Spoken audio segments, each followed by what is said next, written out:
Assalamualaikum Baraya PCD, selamat datang di channel Perpus Cerita Dongeng. Pada video kali ini adalah lanjutan dari cerita kisah Pendekar Suling Emas, episode yang ke-14. Jangan lupa subscribe dan menyalakan lonceng notifikasi agar tidak ketinggalan cerita seru lainnya. Langsung saja kita simak ceritanya.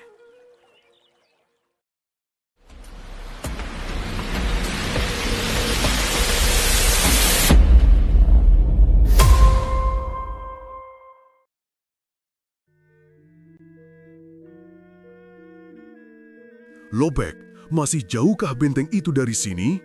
Tiba-tiba, Lucian bertanya sambil mengajukan kudanya. Kakek itu menoleh dan memandang, akan tetapi keningnya berkerut, tidak mau menjawab, malah lalu berjalan lagi, dan timbul kemarahannya membentak. "Ah, kakek, apakah kau tuli dan bisu?" Kakek itu cemberut, menoleh lagi dan mengomel. Tidak ada wanita baik di zaman edan ini. Tentu saja Lucian makin marah. Melihat ini, Kue Seng khawatir kalau Lucian akan turun tangan. Maka ia cepat menggebrak kudanya, maju ke depan Lucian dan berkata kepada kakek itu, "Lopek, sahabatku ini bertanya baik-baik, mengapa kau tidak mau menjawab? Harap jangan salah melihat orang, sahabatku ini seorang pendekar wanita yang berhati mulia." Lenyap kemarahan Lucian dan ia tersenyum-senyum mendengar pujian ini. Adapun kakek itu lalu membalikkan tubuh, memandang ragu kepada Lucian lalu menjura. "Harap Nona suka maafkan, baru pagi tadi sini lewat pula 3 orang gadis seperti Nona.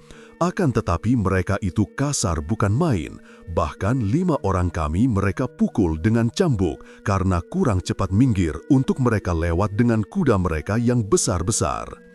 Kalau Nona hendak mengetahui, benteng itu tidak jauh lagi, kurang lebih 3 li lagi dari sini." Setelah rombongan itu bergerak lagi dan Kue Seng mulai menggerakkan kendali untuk melanjutkan perjalanan, Lucian menyentuh lengannya dan berkata, "Kue Koko, kita berhenti di sini, mencari tempat mengaso sampai nanti malam." "Ah, mengapa begitu? Hari masih siang dan perjalanan masih jauh. Ada keperluan apa yang harus berhenti di sini?" Keadaan benteng itu, Jenderal Kam itu, dan 3 orang gadis yang agaknya juga pergi ke sana, menarik hatiku untuk menyelidiki. Malam nanti, aku hendak menyelidiki ke sana, melihat keadaan dan mencari tahu apa sebenarnya yang terjadi. "Ah, Moy-Moy, mengapa kau mencari urusan yang sama sekali tidak ada sangkut pautnya dengan kita? Urusan Jenderal Kam adalah urusan negara, dan selama orang menyangkutkan diri dengan urusan negara, maka tak boleh tidak, ia mempunyai cita-cita yang kotor. Tak perlu kita mencampurinya, Moy-Moy." Akan tetapi, Lucian sudah memutar kudanya dan mencari tempat yang enak untuk mengaso dan bermalam. Akhirnya, ia berhenti di bawah pohon yang besar, lalu turun dari kudanya. Terpaksa Kue Seng mengikutinya. "Sudahlah, Koko, aku lapar karena terlalu banyak bicara. Biar ku carikan daging untuk teman roti kering kita." Gadis itu meloncat dan lenyap memasuki hutan yang gelap. Tak lama kemudian, ia tertawa-tawa sambil memegang 2 ekor kelinci gemuk pada telinganya. Kue Seng tidak berkata apa-apa, hanya membantu gadis itu menguliti kelinci dan membakar dagingnya. Setelah mereka makan kenyang, Lucian merebahkan diri di atas rumput yang gemuk empuk. Tak sampai 10 menit kemudian, gadis itu sudah tidur nyenyak.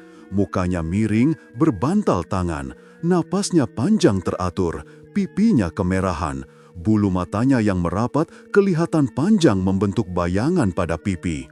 Berjam-jam, Kue Seng hanya duduk sambil memandangi tubuh yang rebah miring di depannya. Pikirannya melayang-layang. Alangkah cantiknya gadis ini. Rambutnya yang hitam itu agak kacau. Sebagian rambut yang terlepas dari ikatan menutupi pipi dan kening. Dahi yang halus putih itu agak basah oleh peluh karena hawa memang panas menjelang senja itu. Kue Seng melihat ini lalu memadamkan api unggun yang tadi dipakai memanggang daging kelinci. Kemudian ia duduk lagi menghadapi Lucian sambil menikmati wajah ayu itu. Lucian bergerak sedikit dalam tidurnya, bibirnya tersenyum, tangannya menyibakkan rambut yang menutupi pipi dan kening, lalu tubuhnya bergerak terlentang, terdengar bisikannya. "Kue koko." Berdebar keras jantung Kueseng. Gadis ini mengigau dan menyebut-nyebut namanya dalam tidur. Bukankah itu berarti bahwa Lucian juga menaruh hati kepadanya? Ia memandang lagi. Mulut yang manis itu masih tersenyum. Tiada bosannya memandang wajah ini, bagaikan orang memandang setangkai bunga mawar segar. Terpesona Kueseng memandangi rambut hitam panjang yang kini aut-autan itu, mengingatkan ia akan syair tentang keindahan rambut yang pernah dibacanya. Halus, licin, laksana sutera, hitam, mulus, melebihi tinta, gemuk, panjang, berikal. Mayang mengikat kalbu, menimbulkan sayang. Harum semerbak laksana bunga, melambai, meraih cinta asmara. Sinom berikal di tengkuk dan pembangkit gairah dendam berahi dahi. Setelah kenyang pandang matanya menikmati keindahan rambut di kepala, lalu pandang mata itu menurun, berhenti di alis dan mata yang terlindung bulu mata panjang melengkung. Sejenak terpesona oleh bukit hidung.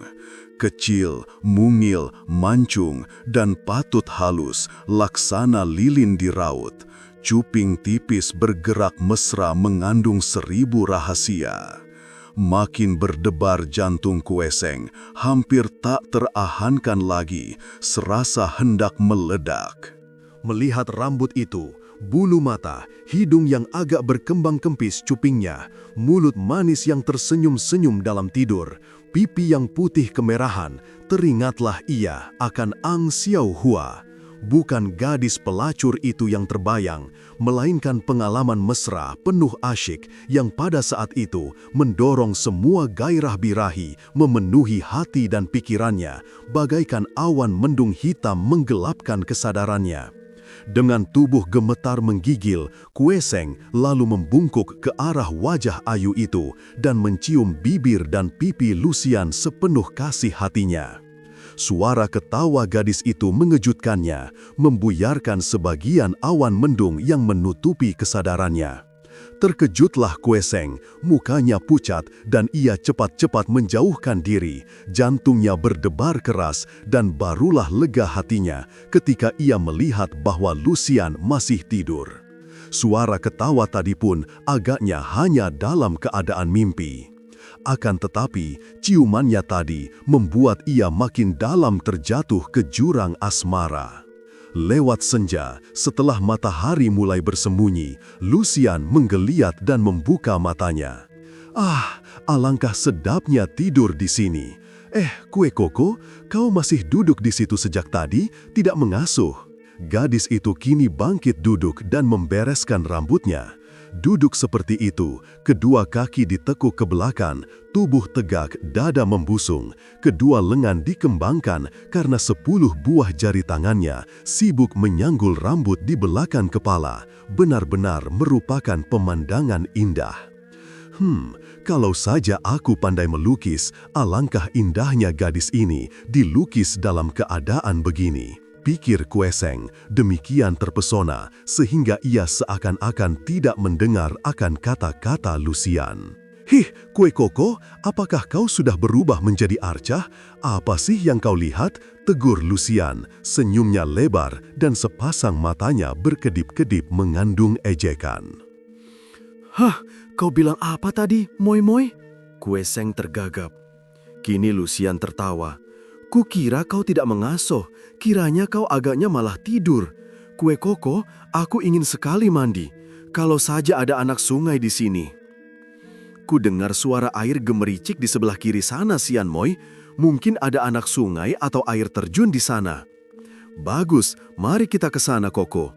Seperti seorang anak kecil, Lucian menyambar tangan Kue Seng dan menariknya berlari-lari ke arah kiri. Benar saja dugaan Kue Seng. Di situ terdapat sebatang sungai kecil yang amat jernih airnya. Pula tidak dalam, hanya semeter kurang lebih. Batu-batu licin di dasar tampak beraneka warna, menambah keindahan dan kesejukan air. "Hah, dingin dan segar, Koko," teriak Lucian kegirangan ketika memasukkan tangannya ke dalam air di pinggir sungai. "Koko, aku hendak mandi. Kau jangan melihat ke sini sebelum aku masuk ke dalam air. Awas, kalau kau menengok, ku maki kau kurang sopan dan ku sambit kau dengan batu." Kue Seng tertawa, terseret oleh kenakalan dan kegembiraan gadis itu. "Siapa ingin melihat?" serunya sambil membalikkan tubuh berdiri membelakangi sungai. Ia hanya mendengar gerakan gadis itu, suara pakaian dilepas, kemudian mendengar gadis itu turun ke dalam air. Semua yang didengarnya ini menimbulkan bayangan yang amat menggodanya, sehingga ia meramkan kedua matanya seakan-akan hendak mengusir bayangan itu dari depan mata. "Sudah, Kue Koko, kau sekarang boleh saja melihat ke sini. Aku sudah aman tertutup air. Ah, enak benar Koko, kau mandilah, segar bukan main." Kue Seng membalikkan tubuhnya dan ia terpaku di tempat ia berdiri. Kedua kakinya menggigil dan matanya berkunang-kunang. Aduh, Lucian, apakah benar-benar kau sengaja ingin menggodaku? Demikian keluhnya dalam hati. Ketika ia menengok, ia melihat pakaian gadis itu bertumpuk di pinggir sungai, di atas sebuah batu besar. Semua pakaian berikut sepatu dan pita rambut. Kemudian, apa yang dilihatnya di tengah sungai itu benar-benar membuat ia berkunang dan lemas. Memang, gadis itu merendamkan tubuhnya di dalam air, sehingga yang tampak dari luar air hanya leher dan kepalanya. Akan tetapi, agaknya Lucian lupa bahwa air itu amat jernih. Ataukah memang sengaja? Air itu demikian jernihnya sehingga batu-batu di dasarnya tampak. Apalagi tubuh yang duduk di atasnya. Pemandangan aneh tampak oleh Kue Seng. Tubuh padat berisi, sempurna lekuk-lekuknya, bergoyang-goyang bayangannya oleh air. Cepat-cepat ia menundukkan mukanya. "Kuatkan hatimu. Kuatkan hatimu sebelum kau kemasukan iblis." Demikianlah dengan kaki gemetar Kue Seng berdiri menundukkan mukanya, mengerahkan tenaga batinnya untuk melawan dorongan nafsu. "Moi?" Ia berhenti karena suaranya kedengaran aneh. Kau mau bilang apa, Koko?" Kue Seng menarik napas panjang dan mulai tenanglah gelora isi dadanya. "Sian Moi, aku tidak mandi. Kau mandilah yang puas, biarku nanti kau di sana. Aku khawatir kalau kuda kita dicuri orang." Tanpa menanti jawaban, Kue Seng lalu membalikkan tubuhnya dan lari dari tempat semula di mana ia menjatuhkan diri, duduk termenung, memikirkan Lucian. Gadis yang aneh. Ia harus mengaku bahwa hatinya sudah jatuh betul-betul. Ia memuja Lucian, memuja kecantikannya. Padahal ia maklum sedalam-dalamnya bahwa watak gadis itu sama sekali tidak cocok dengan wataknya, bahwa kalau ia mempunyai istri seperti Lucian, hidupnya akan banyak menderita. "Aku harus dapat menahan diri. Semua ini godaan iblis," pikirnya. "Aku sejak semula tidak menghendakinya sebagai istri. Hanya karena sudah berjanji dengan Pat Jiu Sinong untuk menurunkan ilmu yang mengalahkannya, maka sekarang mengadakan perjalanan bersama. Mengapa ia menjanjikan hal itu? Ia kena diakali Pat Jiu Sinong yang tentu saja ingin menguras ilmunya. Kalau sudah menurunkan ilmu, aku harus cepat-cepat menjauhkan diri dari Lucian," pikirnya. Akan tetapi, teringat akan perbuatannya mencuri ciuman tadi. Kembali gelora di dadanya, membuat Kue Seng meramkan mata.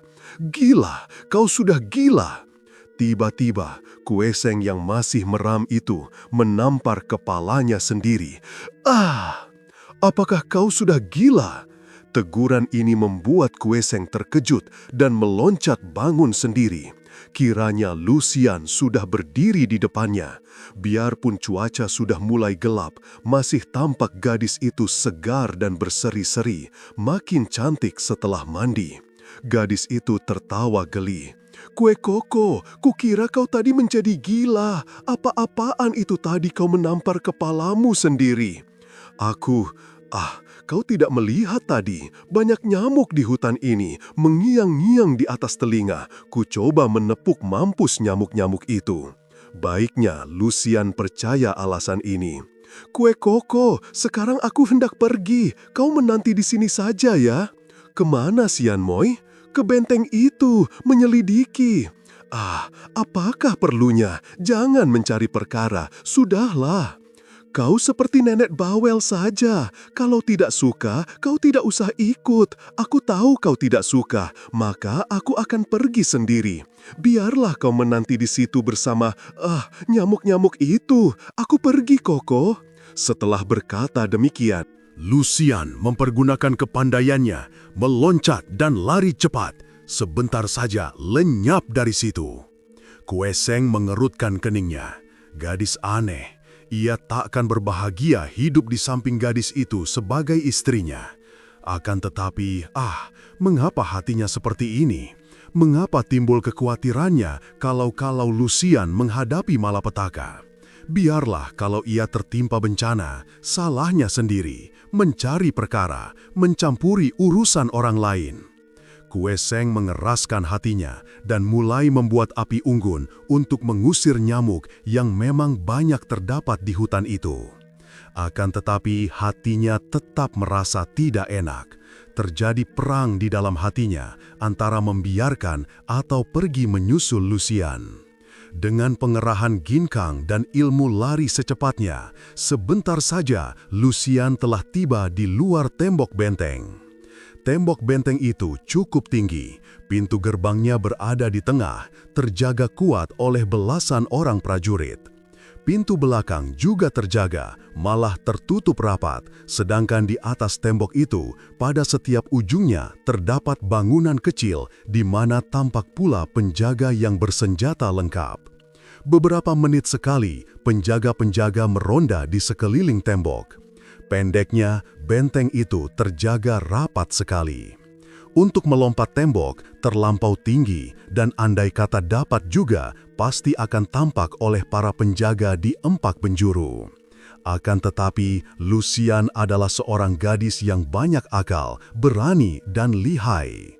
Ia memilih bagian yang agak sepi, menanti sampai peronda lewat, kemudian cepat sekali ia menggunakan pedangnya membongkar tembok. Pedangnya bukanlah pedang biasa, melainkan pedang pusaka, pedang buatan daerah Gobi, terbuat daripada logam baja biru dan oleh ayahnya diberi nama Toa Hong Kiam, pedang angin badai. Karena Pat Jiu Sinong memberikan pedang itu kepada putrinya ketika menurunkan ilmu pedang Toa Hong Siam. Pedang baja biru ini dapat dipergunakan untuk memotong besi dan baja. Apalagi tembok yang terbuat daripada bata itu dengan mudah saja dapat ditembusi Toa Hong Kiam. Belum 5 menit, Lucian telah berhasil membuat lubang yang cukup dimasuki tubuhnya. Di lain saat, tubuhnya berkelebat menyelinap masuk dan bagaikan seekor kucing, ia sudah berloncatan cepat menghilang di antara kegelapan malam. Mendekam di tempat gelap sambil memperhatikan keadaan di dalam benteng. Benteng itu cukup luas, kiranya cukup untuk menampung ribuan orang bala tentara. Di dalamnya, selain terdapat lapangan luas untuk berlatih para prajurit, juga terdapat bangunan-bangunan kecil berjajar yang agaknya menjadi tempat bermalam para prajurit. Ada pula bangunan terbuka yang dipakai sebagai dapur, lalu kandang-kandang kuda dan gudang-gudang perlengkapan. Di tengah sendiri terdapat 4 buah bangunan besar yang bentuknya kembar. Tak salah lagi, disinilah tempat para perwiranya. Maka, tanpa ragu-ragu, Lucian lalu berindap-indap menghampiri 4 bangunan ini, karena memang kedatangannya ini terdorong oleh rasa hatinya ingin mengintai dan menyelidiki keadaan Jenderal Muda Kam Si-ek. Di sudut lubuk hatinya, memang ia tak pernah melupakan Kam Si-ek, pemuda gagah perkasa dan ganteng yang pernah menggetarkan hatinya di atas panggung adu ilmu. Sayangnya, pemuda itu tidak mau melayaninya mengadu kepandaian. Namun, sikapnya yang gagah dan keras, wajahnya yang membayangkan kejantanan, telah menggerakkan hati Lucian, sehingga ketika dalam perjalanan ini, ia mendengar disebutnya nama Kam Si-ek, sekaligus bangkit hasrat hatinya untuk menemuinya dan mempelajari keadaannya, kalau perlu mencoba kepandaiannya. Melihat bendera tanda pangkat jenderal di depan sebuah di antara 4 gedung, hati Lucian berdebar. Ia menyelinap ke belakang gedung ini, kemudian menggerakkan tubuhnya melayang naik ke atas genteng sebelah belakang, dan dengan hati-hati ia merayap di atas genteng menuju ke bagian tengah. Ketika ia melihat sinar api penerangan yang besar dan mendengar suara orang, ia membuka genteng dan mengintai ke bawah. Betapa girang hatinya ketika ia melihat orang yang dicari-carinya, yaitu Kam Si-ek sendiri, berada di dalam sebuah ruangan besar di bawahnya. Biarpun seorang jenderal, Kam Si-ek ternyata berpakaian biasa, mungkin karena tidak sedang dinas. Pakaiannya serba biru dan rambutnya digelung ke atas, diikat sutera kuning. Tubuhnya yang tegap itu kelihatan gagah dan penuh tenaga. Ia duduk menghadapi meja besar yang penuh hidangan. Yang membuat hati Lucian kaget dan tak senang adalah ketika ia melihat 3 orang gadis cantik yang pernah dilihatnya. Kini, 3 orang gadis itu mengenakan pakaian yang lebih mewah lagi, biarpun warna pakaiannya tetap sama, yaitu yang pertama serba merah, yang kedua serba kuning, dan yang ketiga serba hijau. Rambut mereka digelung rapi dan dihias emas permata mahal. Muka mereka dilapisi bedak, bibir dan pipi ditambah warna merah dan bau minyak wanginya sampai tercium oleh Lucian yang mendekam di atas genteng. Pada saat itu, dengan sikap gagah dan suara tegas, Kam Si-ek berkata, "Tidak bisa, Xiao Te. Aku bukanlah seorang pengkhianat. Sejak dahulu, nenek moyangku adalah orang-orang yang menjunjung tinggi kegagahan, yang rela mengorbankan nyawa untuk negara dan bangsa, yang menduduki kedudukan tinggi di dalam ketentaraan tanpa pamrih untuk pribadinya, melainkan semata untuk berbakti kepada negara dan bangsa." Kedatangan Samwil Lihyap, pendekar wanita bertiga. Saya terima dengan penuh kehormatan, akan tetapi kalau Samwi mengajak Xiao Te sekongkol dengan Cubun, terpaksa saya menolak keras. Dengan suara manis sekali, si pakaian merah yang tertua di antara mereka bertiga berkata halus, "Kami bertiga enci adik sudah cukup mengenal kegagahan dan kesetiaan keluarga Kam. Kami mana berani membujuk Goan Sui untuk bersekongkol dengan pengkhianat atau pemberontak. Akan tetapi, bukankah bekas Gubernur Cubun kini telah menjadi raja dari kerajaan Liang yang sudah berdiri belasan tahun lamanya? Kini terjadi perebutan kekuasaan dan raja tidak dapat membiarkan mereka yang memisahkan diri, tidak mau tunduk kepada kekuasaan kerajaan baru, yaitu kerajaan Liang yang menggantikan kerajaan Tang. Kami karena itu mengajak kepada Goan Sui untuk berjuang bersama, menghalau para pemberontak, terutama sekali bangsa buas dari luar yang hendak menggunakan kesempatan ini untuk mengganas." Maaf, Xiao Te terpaksa membantah. Memang benar bahwa Gubernur Cubun berhasil menumbangkan kerajaan Tang belasan tahun lalu. Akan tetapi, berhasil atau tidaknya sebuah kerajaan baru tergantung daripada dukungan rakyat. Dan untuk mendapat dukungan rakyat, terutama sekali rakyat harus diberi kehidupan yang tentram, penghasilan yang wajar, dan sumber hidup yang layak. Akan tetapi, apakah buktinya? Rakyat menjadi korban selalu, di mana-mana timbul kejahatan, perebutan kekuasaan, kehidupan rakyat tidak aman, masih ditekan pajak, diperas oleh lintah-lintah darat yang berupa raja-raja kecil di dusun-dusun, masih diganggu oleh para tentara kerajaan yang buas melebihi perampok. Buktinya, Samwi dapat melihat betapa banyaknya penduduk dusun mengungsi, bingung mencari tempat aman sehingga di dalam benteng ini saja kami terpaksa menampung 100 orang lebih pengungsi. Bukankah ini sudah membuktikan bahwa kerajaan Liang tidak didukung rakyat?